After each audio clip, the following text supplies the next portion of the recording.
What's up guys, Jeff Cavalier, ATHLEAN-X.com. If you've got 10 minutes, then you've got plenty of time to get this bicep workout in. You see, I'm going to give you two options that you can do either at home or at the gym that are going to destroy your biceps in 10 minutes flat. You see, I talk about it all the time. You can either train hard or you can train long, but you can't do both. If we trade in some of that workout length that maybe you're accustomed to for a lot more intensity, you're going to feel firsthand exactly why it's possible to build muscle in a short period of time. So with that being said, let's start breaking down the lighter version of the workout, and by no means does that mean easier. All right, so when we're talking about a lighter workout here, remember, first of all, this is relative. It doesn't mean necessarily light. It means lighter than the heavier version of the workout we're going to show you later.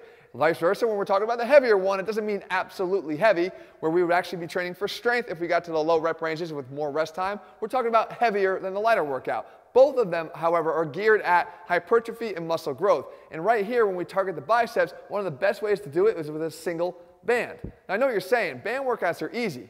Maybe, until you try this one. The fact is, we're going to start here with a single exercise, and you're going to perform it for 45 seconds on and 15 seconds off. Now the goal would be to be able to perform it non-stop without resting through the duration of the 45 seconds. If you had to stop, you stop briefly and you get right back into it again and you keep going, because what we're trying to do here is go after a metabolic fatigue. We're trying to use metabolic stimulus as a way to create muscle growth. And if we keep pushing ourselves through that burn, we're going to get there faster. But we don't just have one exercise here. We take that first exercise for 45 on and 15 off, and we repeat it for a total of 2 times. That means 2 minutes for the first exercise. We then go and we repeat 4 other exercises in the same fashion. So what do the exercises look like?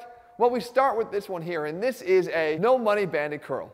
And what the advantage is of band supply here? Well, it's not just the fact that we can resist ourselves through flexion of the elbow through the curl itself, but we can also pull apart. And you can see that as we pull the band apart, we're getting resisted external rotation.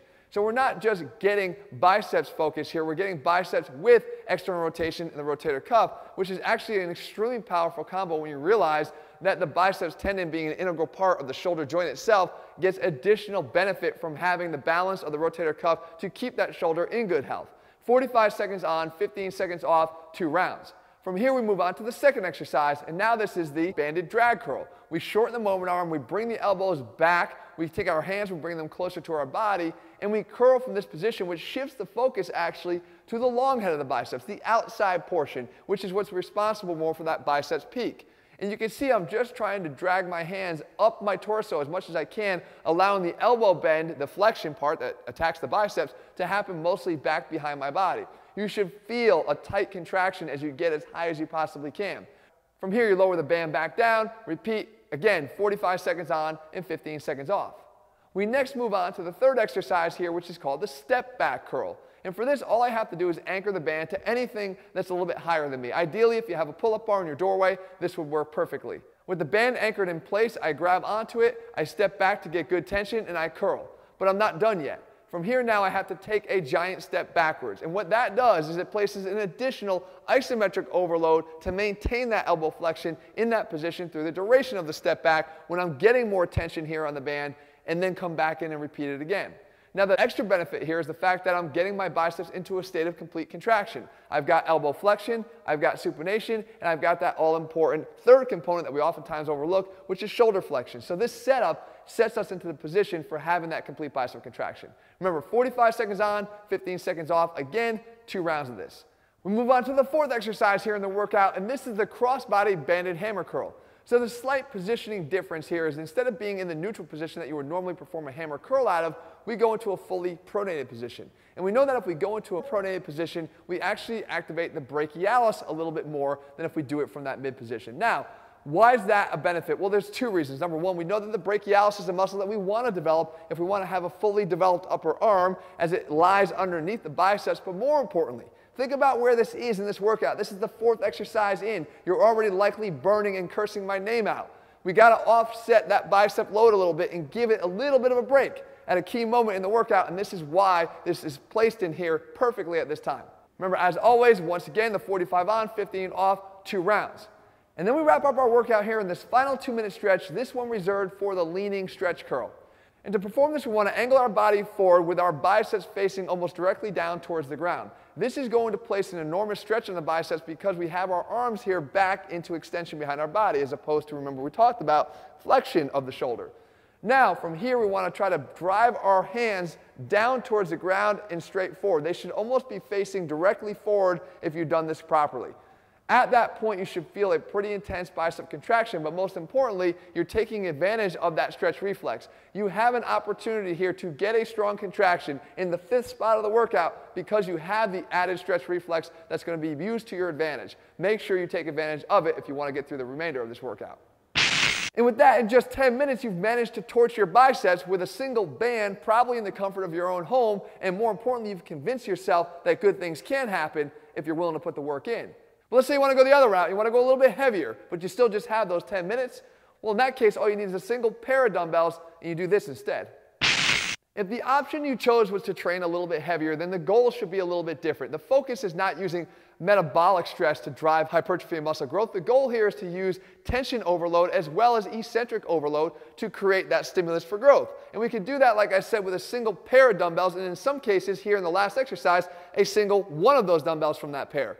But what we start with is the following exercise, and it is the dumbbell straight bar curl. So we're going to mimic a straight bar by placing those dumbbells end to end like you see me doing here. And what that does is it demands that we move them at the same pace, which actually exposes any muscle imbalances you might have between the right and left side. But more importantly, it just gets us into simulating the movement of the bar as opposed to 2 independent dumbbells, which, as you're going to see here in a minute, is going to actually become a little bit easier for you when we need it the most.